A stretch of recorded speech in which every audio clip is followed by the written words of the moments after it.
Hello, everybody, and welcome back to Borrow My Mind. It is deadline day, and we're going to be live right until the deadline, covering all of the Peterborough United transfer news and just general transfer news as well. After last year's success, we thought we'd bring it back. It's going to be a long evening, but we hope you'll enjoy it here on Borrow My Mind.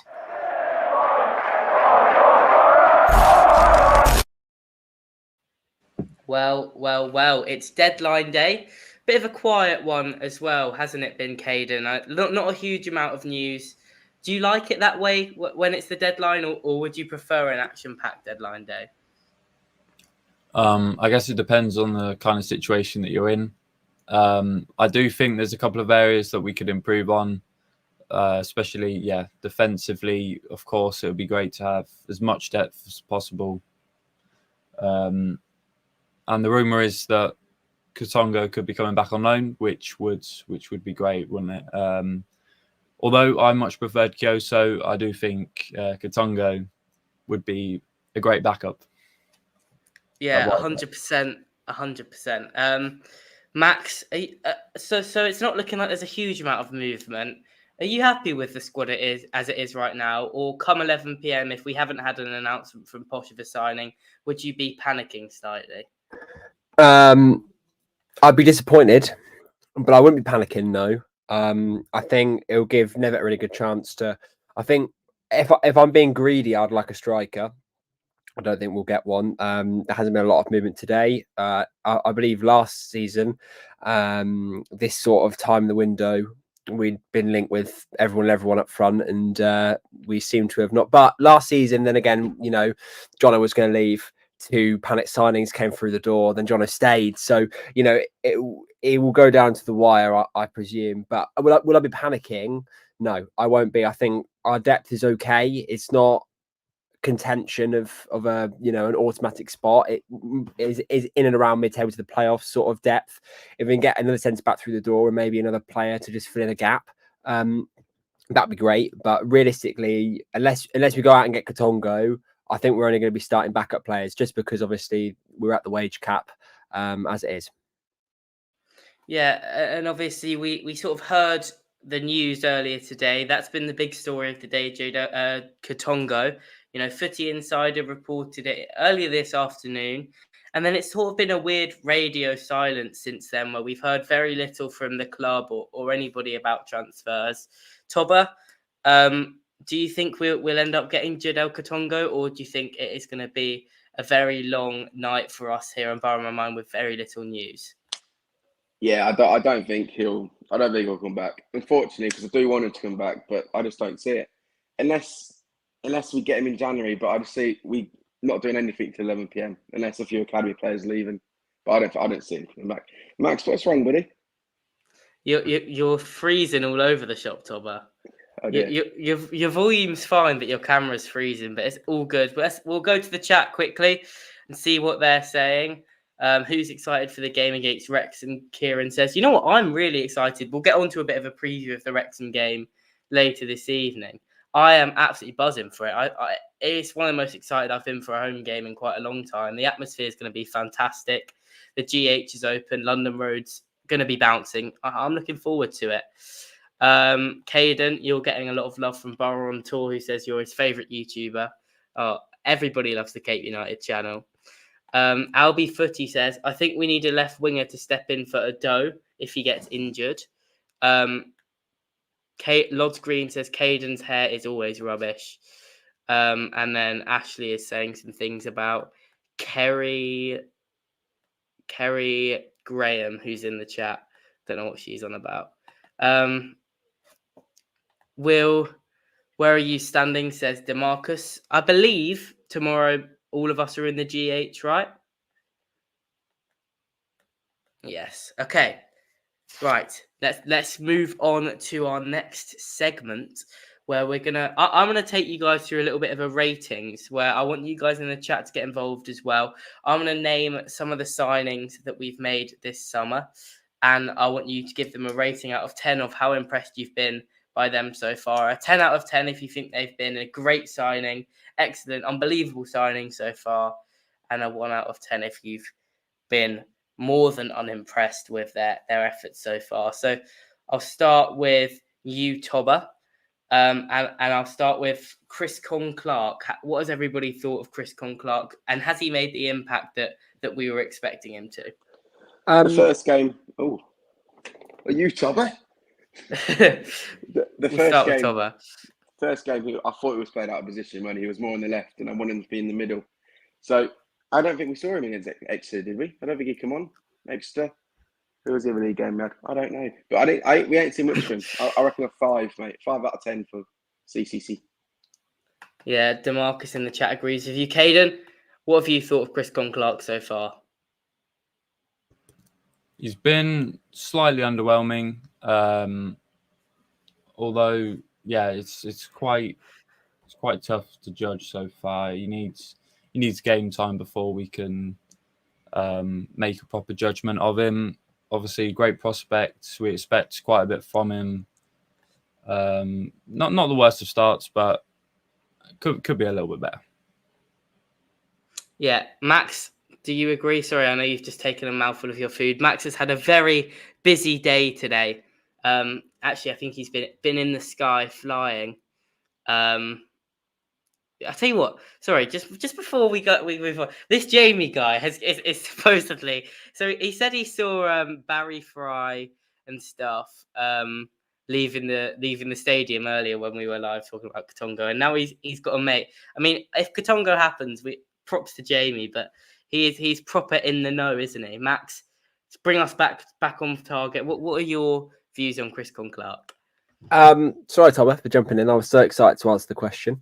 I interrupted you. I've been pretty disappointed with Chris Conn-Clark.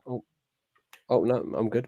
Sorry, I was pretty. I've been pretty disappointed with Chris Conn-Clark. In pre-season, he looked immense, and obviously it's because we were playing opposition that he'd been playing all season. So of course he was going to. And it's taken him a while to adjust, and I'm all right with that. I've been disappointed because double-barreled name, non-league signing. It gets you a bit excited when Peterborough makes something like that, but. No, I have been pretty disappointed, but I do think come October time he'll have found his way into the team. I just think he needs to settle against this opposition and have a run of even if it's just cup games and some 60th minute substitutions. He just needs to get a run to get his confidence up, and I think he's a confidence player. He's a moments player, and I think he'll bring us more bad than he. Bring us more good than he is bad. So, I'm looking forward to seeing him in the latter stages of the season. Yeah, Albie Footy says I like Conn-Clark, but he doesn't get in my starting 11. 6 out of 10. Yeah, I think that's a fair comment. He's just not been out of the 4 attackers that we play. He's not been better than any of the 4 to warrant getting in the squad. Jamie, Tobber, what do you keep staring at behind the camera? Buffet? ? It is not a buffet, you cheeky prick. I am watching Sky Sports News, the deadline day. Baron taught us, is the GH halved, or have we got it all tomorrow? No, we have the whole GH. Well, not the full thing. It's not going to be full, but I think the first 4.5 blocks are going to be filled with Posh fans, which will be great. Alex says he's only played out of position, really. I mean, that sort of brings it back to it. What do you think Chris Conn-Clark's best position is? I don't know if any of you lads have thoughts on that, because obviously he played against Huddersfield on the opening day as a left winger. Last season he played a lot in the number 10. Caiden, if you were Darren Ferguson, where would you be using Chris Conn-Clark? Obviously it is a tough one. Obviously you'd want to have him out wide left ideally, but obviously Poku's there, so no, not Poku. Ado's there. So yeah, if Ado's performing a lot better than him, he's going to be on the bench, isn't he? Yeah, 100%. TPO says he's played 1 game against the top 2 chasing side. Give the lad a chance as a player there. Yeah, I mean that's a fair point. I think everybody knows from what they've seen, and even just out of his highlights reels, that there's a good player potentially there in Chris Conn-Clark. On the bench, says Lods Green, harsh on Chris Conn-Clark, but but maybe fair. He's not been fantastic so far, has he? We'll move on. Tobber, I think I'll start with you again on this one, purely because if you watched our post-match posh from the Exeter game away, you'll know that Tobber gave this player a lot of praise. Jack Sparks, Tobber, how would you say he's done in his start to his Peterborough United career? That's a difficult one. I was thinking about it before you brought it up, and it is a hard one. I thought it was superb against Exeter, but it was not very good against Shrewsbury. And this Huddersfield game, I didn't really notice him. So it's tough. I'm going to go for a 7 out of 10. But it's only a 7 because of that Exeter game. Otherwise, it'll be a 5 or 6. You're muted, Charlie. You're muted. You're still muted. Max, we'll jump to you. What are your thoughts on Jack Sparks? Has he improved? Yes, he has improved. I didn't watch the Exeter game. I'll hold my hands up. I didn't watch the Exeter game. But from what I've heard, he was okay. His first 3 games of the season have all been absolutely woeful. And he needed a game like he had at Exeter. Obviously, again, I haven't watched it, but from what people are saying, he needed a game like that to get that into a system that he can play against this sort of opposition. Look, he was a part of a League One title like winning defence, and his first 3 games were abysmal. And that might be a bit harsh, but again, it's the same with Chris Clark. It'll be the same with Sam Curtis, who I'm sure we'll talk about in a minute. It'll be the same with all of our new signings. It's going to take us a while to gel, and I'm happy to give Jack Sparks that time. And I do think there's a player in there. There has to be, because you don't win a League One title without a good defence. So there has to be a player in there. So I'm not going to agree with Tobber that his start has been a 7 out of 10. I think his start has been more of a 5. Maybe 4.5 at a push. But I think, again, come the end of the season, same with Chris Clark, there's definitely going to be a rating a lot higher than that. Caiden, what are your thoughts? Do you think that Jack Sparks has been as bad as in the first 3 games as Max said, or would you give him a bit more credit? So I'm just laughing at what Barry Fry said there. Barry Fry has said the drum is in the North Stand, for anyone wondering. I don't think it is. I don't know why. Caiden? Sparks has been pretty solid, I think. Although the first game he wasn't great, I don't think. At Exeter he was one of our best players, I think. Going forward, he adds an extra spark. So that was really bad. That is like shocking, Caiden. That is awful banter. Can I just put in here, Chaz? Yeah, go on then. Jamie has just messaged me saying he sent a screenshot of a DM saying that he can either confirm or deny, but hanging tight for the Katongo deal. Who's the DM from? He said he can't reveal his at. So basically, he said he got a DM from someone random saying the Katongo deal might happen. Correct. Okay. Well, I'll wait. I'll believe it when I see it. Anyway, Albie Footy's come in with a high rating for Jack Sparks, saying that he's an 8.5. I mean, anyone want to challenge that? Max, I feel like you want to challenge that. Albie, what football have you been watching, man? What do you mean 8.5? Hello? Like, have you not been watching this? He literally sat on his arse after 30 minutes against Shrewsbury and forced a substitution because he was ill. If he was ill, don't play. Like, Max, seriously. To be fair, we saw a different player at Exeter. You might have done. But how could his start be a 7 when his first 3 games were so bad? I wanted to gouge my eyeballs out with spoons. Like, how can that be a 7? Max, if you watched the Exeter game, your rating would not be a 4.5. I gave him a 5, Tobber. But you didn't watch it, did you? No, okay, no, I'll come in. No, I'll come in. no. Hang on. I'll come in here. I would give him, given being someone that's been to all 4 and watched all 4, I would say that he has been a 5.5. I think at Exeter, he was 6.5. And he wasn't incredible, I don't think, at Exeter. I don't think any of our players were, to be fair. But I'd give him a 6.5 at Exeter. I think Sam Curtis on the other wing absolutely outshone him as well. And then the first 3 games were really poor. So, yeah, I think a 6.5 for Jack Sparks is fair. Unless anybody wants to argue, we'll move on to our next one. And I think it's one that's going to get more positive scores. We'll go for Cian Hayes next. What have you thought of Cian Hayes since he's come in, Max? Obviously, I know you really like the look of him at Spalding. Has he continued to catch your eye? Yeah, he has. Yeah, the substitution against Oxford, I really thought that he played Poku out of the place, and that's like as in the 11 for Shrewsbury. Which is why I was I've sung his praise, because if you're playing Poku out of a position, you've got to be some sort of player.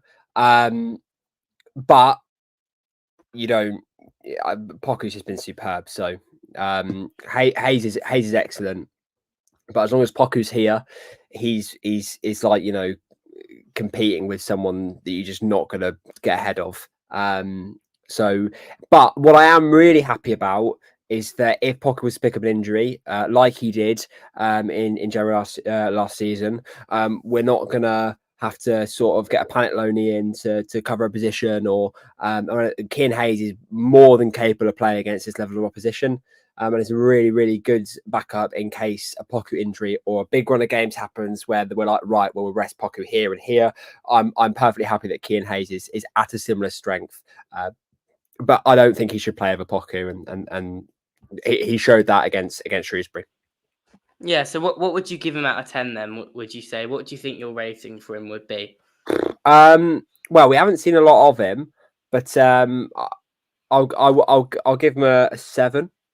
7 seems pretty decent. 7.5. I think it's been good. Fair enough. Caiden, do you agree? Do you like Cian Hayes? I know you like sort of more direct and exciting players. Is he one that you're a fan of? Yeah, definitely. Obviously, it's going to be hard for him to come in and try and replace Poku, which it's almost impossible, really, unless Poku goes in January. Well, he's not going to go tonight, is he, realistically? Well, I hope not at least. Yeah, that would be a turn up for the books. That would be quite a stressful evening, I think. I thought he was solid off the bench against Huddersfield, and he was unlucky not to create a goal. I'd like to see a little bit more of him. Hopefully, we see him at Gillingham away. But yeah, if I had to give him a rating, I'd say 7 so far. Apart from his very bad shot against Huddersfield, he's not really put a foot wrong. Yeah, Tobber, do you agree with what the other two have said? Do you think Cian Hayes is a good player? Yeah, I like the look of him, mate. He's a player that loves to be on the ball and he loves to run at players, and that's what I want to see. Yeah, I agree with the 7 rating. I've been really impressed with him, and I would like to see him start more games, but like the others said, it's quite hard to get into this team, isn't it? Yeah, very difficult to break in. We'll go for the next one. Max, Abraham Ado. I know you're gonna wax lyrical about him. If you listen to Up the Podcast, you'll hear that Max is a huge fan of Abraham Ado. I'm sure you're about to get some good feedback. So when we watched him in pre-season, I had a bit of a worry that when he got to the edge of the box, it took a little bit too long. And I thought that it was going to be one of those players that is great into the final third, and then when he gets there, he kind of like doesn't really know what to do, sort of thing, panics. He's made me eat my words over the last few days. He's been absolutely excellent. Last few weeks, sorry. He's been absolutely excellent. I think he's the most informed player in League One, if that statistic is correct. I'm pretty adamant it is an 8.52 on the average match ratings. So a great talent, really good recruitment to fill a hole, to plug a hole as big as Ephraim and Clark. And I think he got both the assists at Exeter. Not that I don't know if we're counting Manny Fernandez's is one as an assist, seeing as he let a squealer go from however many yards out. But you know, great player, gets you off your feet, exactly what you want in a winger. Really, really happy. I'm going to give Ehud Dozer's start an 8.5. I think he's been amazing. That's a great shout. Right, we'll cut in with a bit of news because I'm keeping my eye on my phone firmly, and this is something that I think we'll want to talk about, even though it's not necessarily Posh related. It's League One related, and the Telegraph have just posted that Birmingham are now closing in on the 10 million plus signing of Fulham striker Jay Stansfield. Two clubs have been in talks today, and this is more than likely to happen. Personal terms are agreed. Stansfield is in Birmingham. I mean, Caiden, when you look at stories like that and you see that there are teams that are splashing 10 million quid in our league, what does that make you think? Well, Birmingham are a little bit silly, aren't they?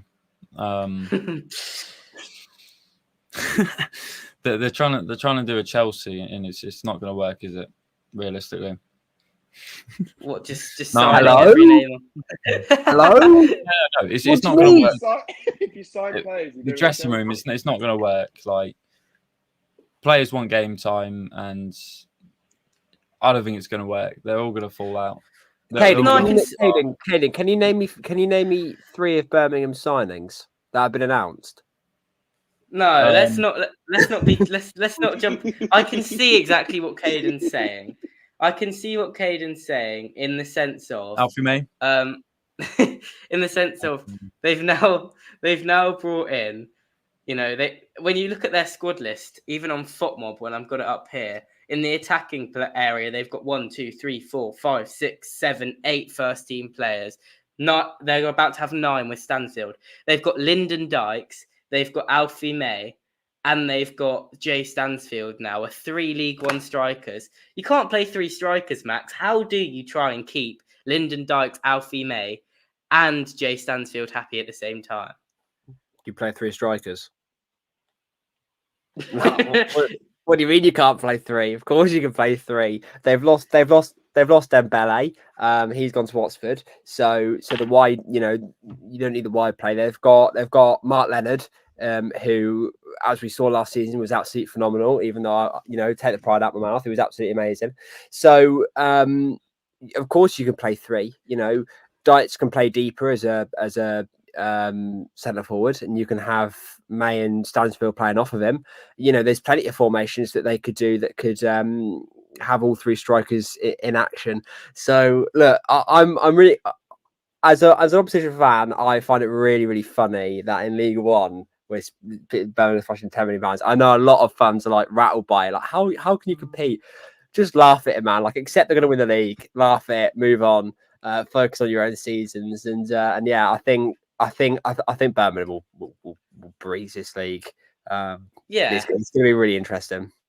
I mean, is it at the point now, Tobber, where Birmingham City, if they don't win the league, have to be considered as absolute bottle jobs and a massive failure?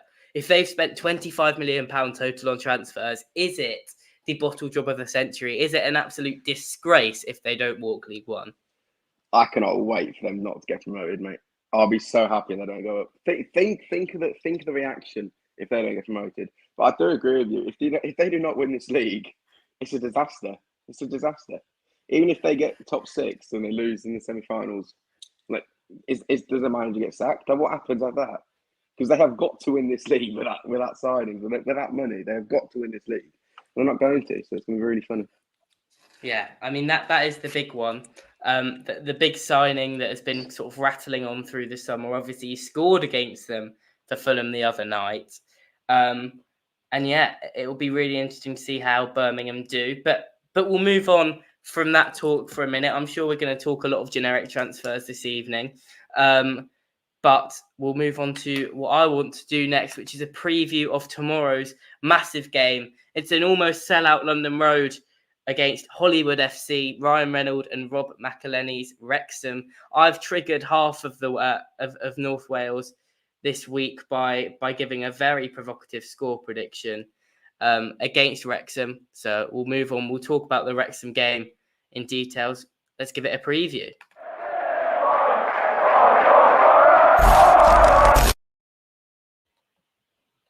So it is time. Max, Wrexham at home tomorrow. How buzzing for it are you? I'm really excited. I think the main reason why I'm more excited is because I've been in Cyprus all week. So I missed Dexter because I was up in the sky. I've missed the football, man. I've really missed the football. I'm really looking forward to it. I think it's going to be a good game. Everybody wants to beat Wrexham. I think I can speak for basically the whole league. Everyone wants to beat Wrexham. So I think it's going to be one of the better games that we see it on the road this season. I am really looking forward to it. As long as we can maintain the atmosphere and avoid the flat spells that we saw against Huddersfield, although it probably was quite difficult to maintain an atmosphere against them. Look, I think we're going to be fine, and we've got 2 wins on the bounce under our belts. Momentum carrying into a pretty big game. Caiden, would you say this is because I put out a poll on social media? I just dropped into a group chat that I'm really excited for such a big game, Posh Wrexham, and then I was met with quite a few people saying, "Well, hang on, Posh Wrexham's not a big game." Caiden, would you say it's a big game that we're going into on Saturday? Absolutely not. It's another game, really. Of course, it's you can say it's somewhat a challenging game because Wrexham on paper will be up there come the end of the season. But obviously, yeah, I think we should be looking to get 3 points tomorrow, and I am somewhat confident. Yeah. I mean, I think there are a lot of reasons for confidence. Wrexham are a team that, surrender the ball a lot. They've only had 35% possession as an average this season. And we're a team that's good with the ball. Tobber, when you look at Wrexham and you look at sort of how old their team is, do you reckon we'll really hurt them tomorrow when we go forward with our pace? Yeah, I reckon we can definitely get at them. We can 100% get at them. I like the stat you said the other day in the podcast, Charlie. You said that they're bottom of the league for possession. No, you're spot on when you say if we have the ball, we will beat these lot quite comfortably. Cannot speak, but yeah, I think we can hurt these lot. I really do think we can hurt these lot, and I think it'll be a really entertaining game, and we will win. Max, looking at Wrexham's squad, looking at their team. We'll start with the weak points before we go on to the stronger ones. Where do you reckon Posh can really get at the Wrexham? I think you've already summed that point up, Charlie. I think the biggest part for us is A, making sure Manny Fernandez plays football on Saturday, and B, with our pace, we'll be able to hurt them. And I do think that we can be quite dynamic. We can hold the ball, but I think we're also very, very good on the counter attack. With our pace up front, you think Ado, Ricky J. Jones, even Randall to a degree, maybe not as quick, but could definitely take the first touch and get that ball played very quickly. We've seen Archie Collins drive. It's going to be a really, really good game, I think, on paper for us as a team that likes to dominate possession, but can also really hurt teams on a counter attack. However, Wrexham always going to be tricky. They've always got a plan A, B, C for every occasion. I don't think they're going to have a lot of the ball, but I think when they've got the ball, I am quite worried that they're going to make things happen. So we'll have to wait and see. Yeah, and coming over to you, Caiden, I was just wondering, what are your thoughts on sort of the Wrexham project? Because I know a lot of people say things about it and say that they don't like the fact that there's been so much money thrown at it and that it's like some sort of vanity, selfish project from Rob McElhenney and Ryan Reynolds. What is your view? And would you like it if Posh were brought by 2 American actors and there's all that documentary and American hype around it? Would you enjoy that happening to your football club? Yes and no. as long as they prioritise the fans that were going before, you know, it all kicked off. Which leads me on to Wrexham. I'm not exactly against what they've done, and I'm not really a hater of Wrexham. A lot of people do hate them. I don't really understand it, to be honest. Unless you have a rivalry with them. I guess some of it's a bit of banter, but some of it's a little bit too far. And although I can see the view that there are probably a lot of fake fans that support Wrexham now, which isn't exactly ideal, is it, for Wrexham? Well, for the proper Wrexham fans. Yeah, I mean, are you one of those people, Tom, that gets irritated when, you know, there's a big game and suddenly the ground sells out, and then you go back to a normal game on a Tuesday night and there's not as many fans? Are you one of those that gets frustrated when there's sort of glory fans around your club, or do you like that? Nah, it doesn't faze me at all, mate. As long as I get a ticket to both games, I don't care who shows up, to be honest. But, Yeah, well, let's read some of the chat. Ryan Morley with a good point. Wrexham aren't a possession-based team, and our system is built around playing the ball around. However, this squad is still raw, and silly mistakes out of the back can happen. Goalfest inbound, 3-2 win up the posh. Max, are you worried about the likes of, you know, I don't want to single people out here, but Manny Fernandez, for example, as a young, inexperienced player? Are you worried about him coming up against the experience of players, you know, like Ollie Palmer, Elliot Lee, Paul Mullin, Jack Marriott? Is that something that concerns you? Not particularly. I think Manny Fernandez will only ever grow. I was a big supporter from last season, especially, you know, when, you know, we were worried about maybe losing Knight or Roddy in January or whatever. I said, well, why go for a centre back when we can just play Manny Fernandez? And I think he's relatively good. His main attribute is his aerial dominance, which I think is going to be really key against Wrexham, especially if they start playing long balls over to the likes of Jack Marriott, who we know very well. Will always make that running behind. So I think we'll definitely be able to stop those balls with Manny Fernandez, and I'm happy to sacrifice from that ball playing ability that we'd see from Nevitt for his height and his aerial dominance. That's if Katonga doesn't come along, at which point I'll just partner him with Wallen and get that over with. Yeah.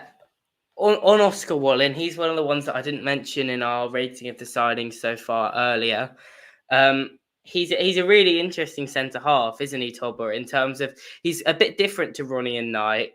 He's massive and he's really physical, but he also does look like he can play the ball. Do you reckon we found a bit of a gem there, Tobber?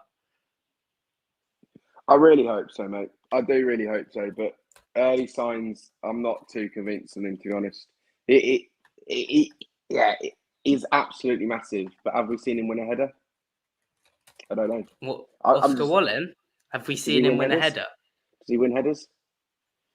Okay, okay. But yeah, I'm not that convinced of him. I hope he proves me wrong, mate. But really, I mean, I think that's quite an unpopular opinion, isn't it, Caiden? I know when we were at Exeter, we both were quite impressed with him. Would you like to sort of hit back at what Tobber said there about Oscar Wallen? The partnership of Wallen and Fernandez has grown across the last few games. It definitely started a bit shaky at Huddersfield, didn't it? But I'm not against playing them both together. Although I do think if we want to play the way we want to play, we do need a ball playing centre back. I think it's ideal, definitely.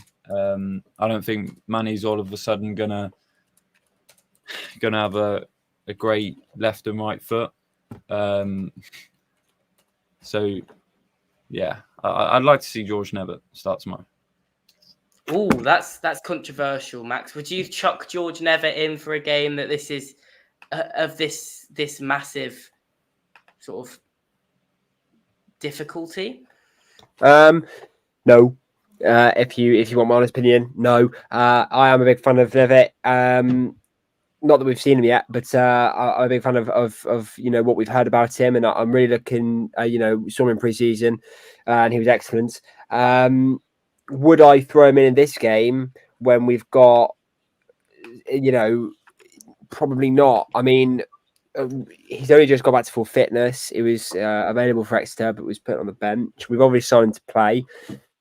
But I don't think we can strip the position from Manny Fernandez just yet. And I think with Wrexham's ability to play long balls and play through a line, I think Manny Fernandez's build is going to be a lot better, especially if there's still any issues with Nevitt's wrist. We don't want to risk him. And for Wrexham, I think just keep the back line the same. I don't think we need to. We don't need to change anything. I think 2 wins on the bounce says that this back line can be fine. This back line can compete, especially with the low level teams. I'm not saying Wrexham is a low level team, but I don't think it's going to be as difficult as we anticipate. We'll have to wait and see. But I think playing Manny Fernandez is our best bet to stop that long ball if that's what it comes to. Yeah, Caiden, we'll start with you. Let's go for our score predictions for tomorrow's game. Mine's already quite a famous score prediction because it's been banded around Wrexham Twitter all week. But Caiden, what do you reckon the score is going to be tomorrow? I'm hoping for a high-scoring, entertaining game like usual. I do think we'll concede, to be honest. Hopefully not to Jack Marriott. I mean, if he does score, I really hope he doesn't celebrate in front of us. But anyway, I'm going to go with a 3-2 posh win. And Tobber? Oh, sorry, Max. Sorry, Caiden. Do your first goal scorer. I forgot about the first goal scorer. Depends who starts, really. I'll say Mothersill. Tobber, what are your thoughts? I think we win. I think we concede. I'm going to go for a 3-1. 3-1 posh. And I think it goes 1-1 and then we just turn on the gas. First goal scorer, Oscar Wallen. Header from a corner. Max, what is your score prediction? Well, I think I'm in a similar boat as Tobber. I think we are going to win. I think it's going to be a bit scrappy. I do think we win. We won't win comfortably, but there will be goals. I'm going to go 3-2. And I'm going to go Joe Randall. We'll bring it back. We'll go Joe Randall first goal scorer. I like it. I like it a lot. I mean, I've gone for posh 5, Wrexham 1. I just think we're going to have way too much for them. I think it's going to be relatively comfortable. I just don't see how, if they let us have the ball, we're not going to just rip them to shreds. I think teams that generally try and give us the ball, they can do it for a while, but our intensity eventually gets to them. And if our forward players are in on time, are playing well, then we'll do well. I don't know what's happened to Tobber there. Let me have a read of the chat, see what's going on, because to me it just sounds like there's some absolute waffle. I'd just like to clear something up for Boron Tour. No, you will not be kicked out of the stadium for chanting. That is allowed. And there are not cameras on the back of the seats that kick you out for chanting either. It's all good. 4-2 posh, Ricky first scorer if he starts, Poku if not, says Bradley. Fair enough.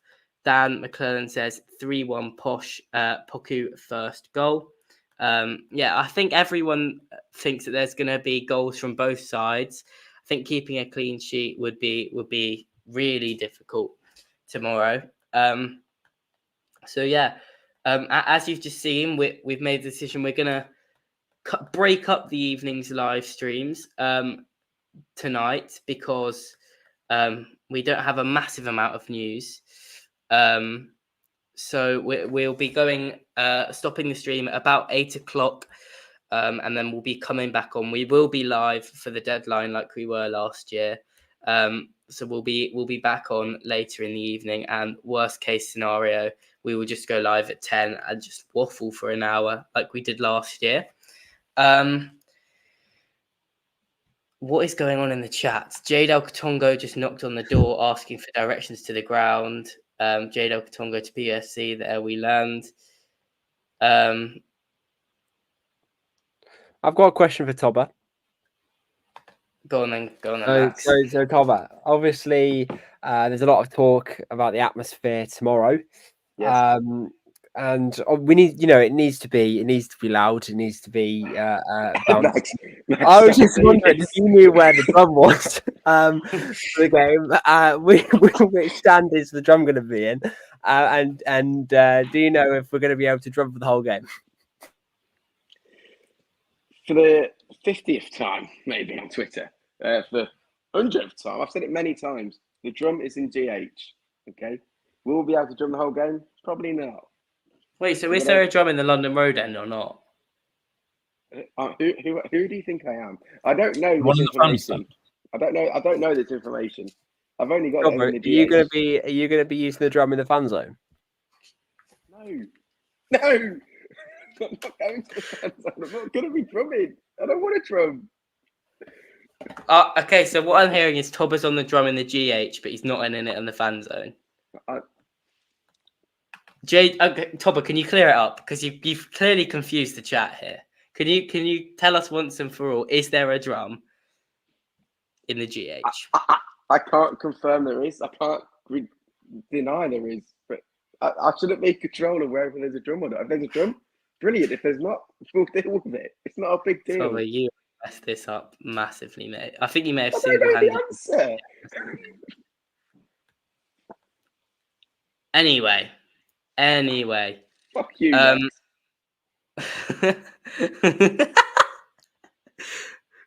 The chat, I love it. What else have we seen? Is he coming on loan about Jadel Katongo? I assume so. I mean, there's no way we'd be able to get him on a permanent deal, right? It would have to be a loan. Let's give Tobber some respect. Yeah, I agree. Borough on tour. Let's just no more Tobber slander, chat. It's not very nice. Leave him be. We'll move back to the other format, and I want to discuss a little bit more. Seeing as we're on the talk of atmosphere, I want to discuss a little bit more about the GH display. So we'll see you in just 1 second.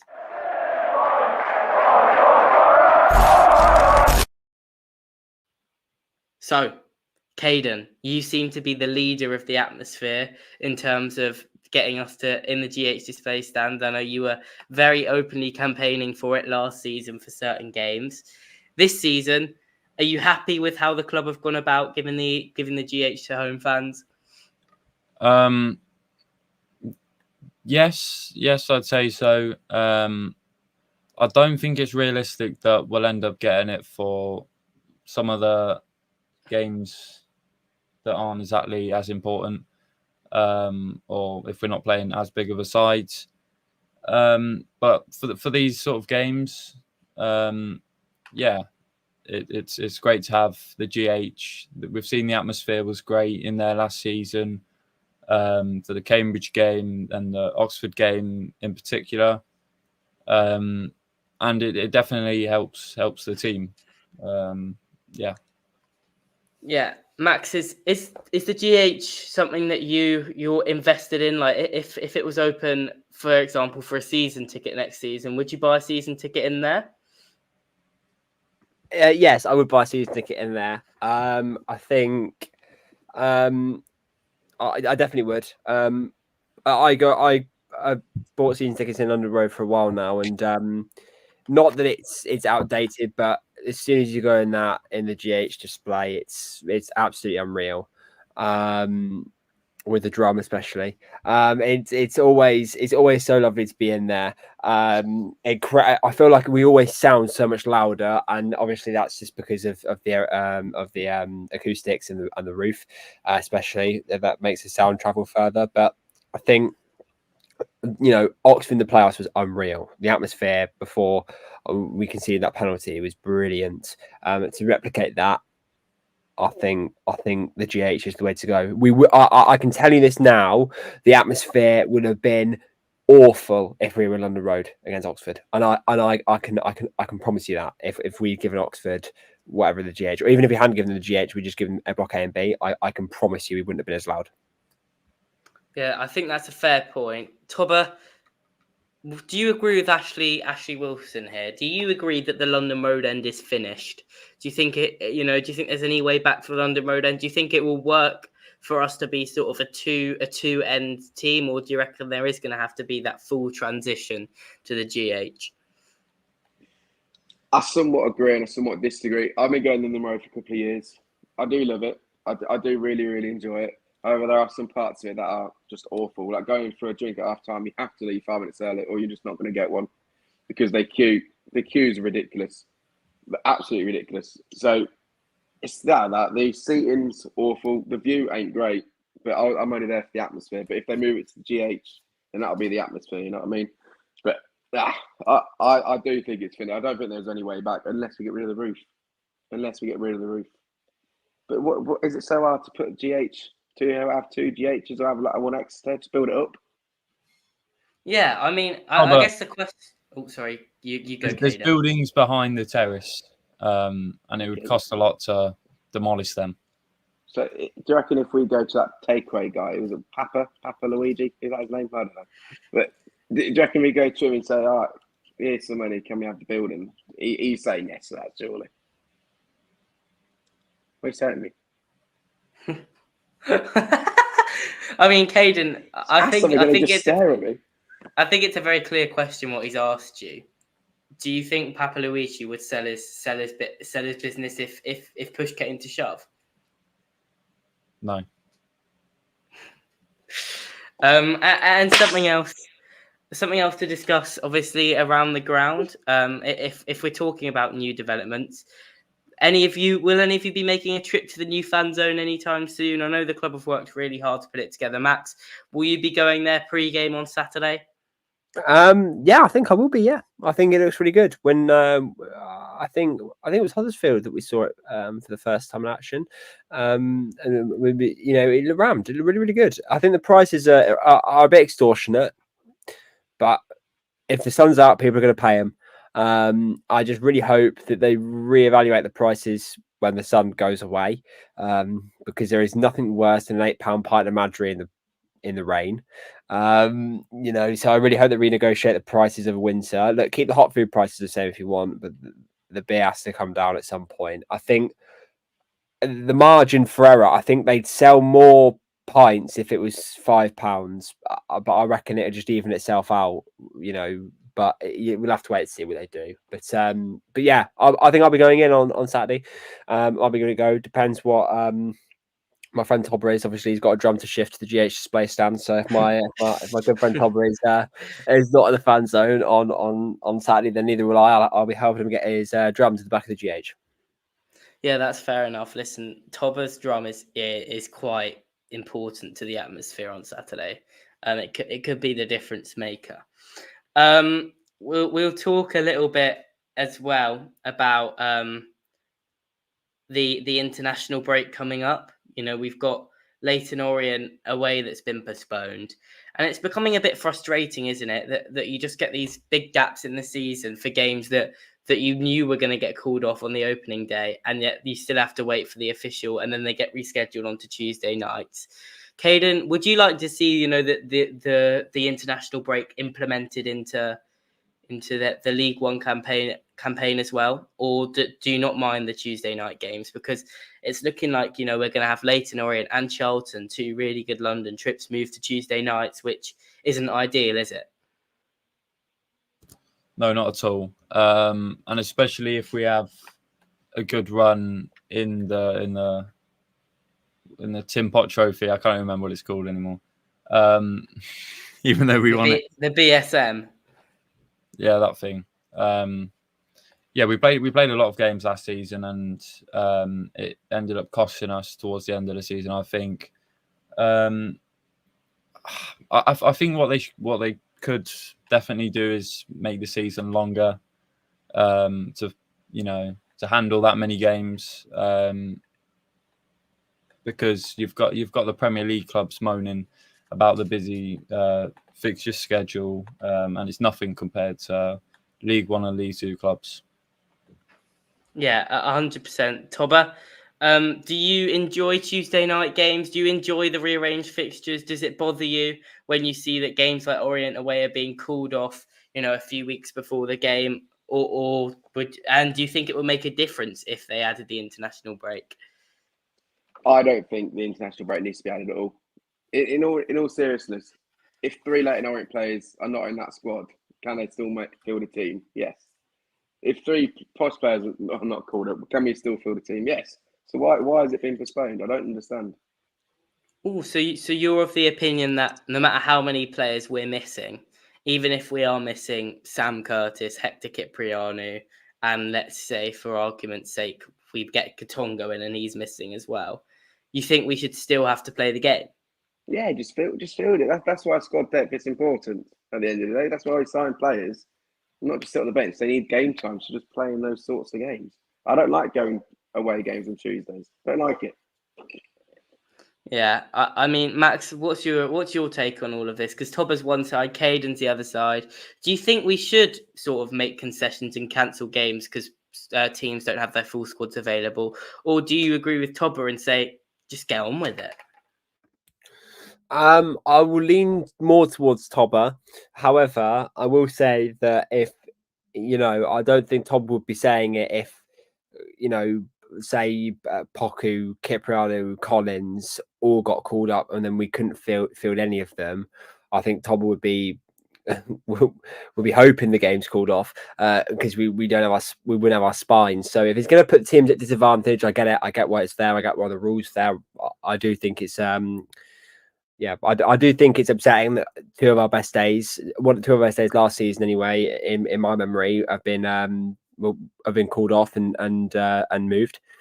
But it is what it is, and we'll play them on Tuesday, and hopefully we can still have our London away trip to Crawley.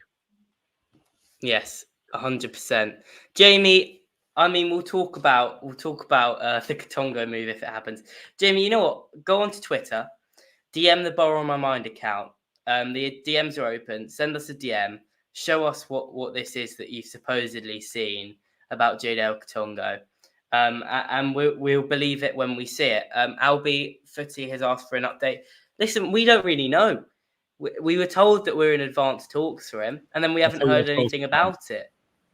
We haven't heard anything about it, so we're not sure.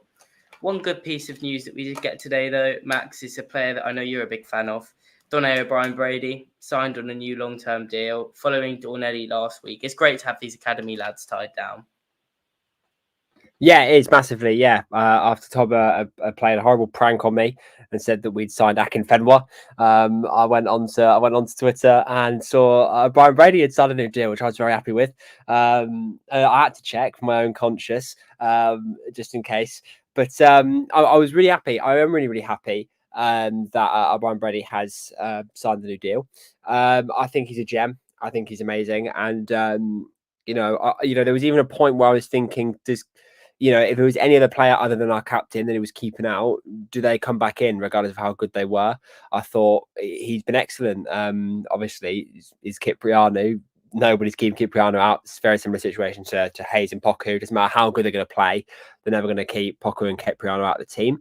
But I think Brian Brady's been excellent. And again, very similar to Poku and Cian Hayes. I'm really happy that we've got a player that we've got signed on for 3 years that we're probably going to sell on for a lot of money because he's very good in that position in case Cipriano gets another injury, as he has done at the start of this season, or if he gets called away and we don't get a game postponed or any of that sort of thing. We've got really good backup and depth in that position, so I'm really, really happy that we've tied him down for another 3 years.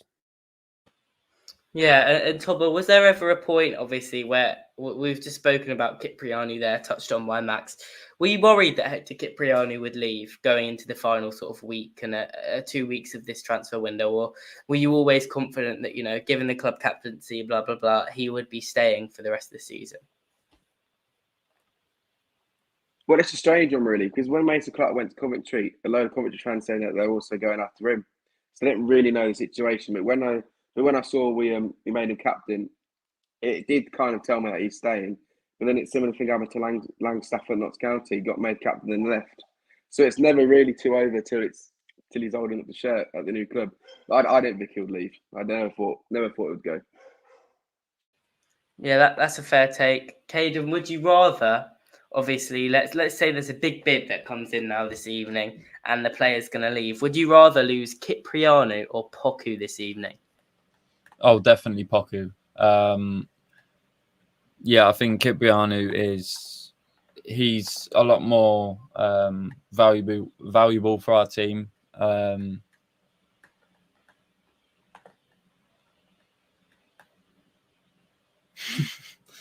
Yeah, I'd much rather keep Kyprianou. He's a great player. Was up there with one of our best last season, if not the best. Deserved to be given the captaincy. Although there were rumours from behind closed doors that I've heard about, I would definitely like to keep him, yeah. Yeah, 100%. I mean, I've just been absolutely sent by Ashley in the comments because he said DMAC tweet, so I've gone and looked for it. You're a fool. He just wants us to stay. He just wants us to stay on longer. I'll just quickly about Caiden's point, because we were just talking about Kyprianou or Collins. I'm the way around. I'd much rather prefer to keep Collins. And the reason why I'd prefer to keep Collins, Caiden, before you death stare me, is because I think it's very.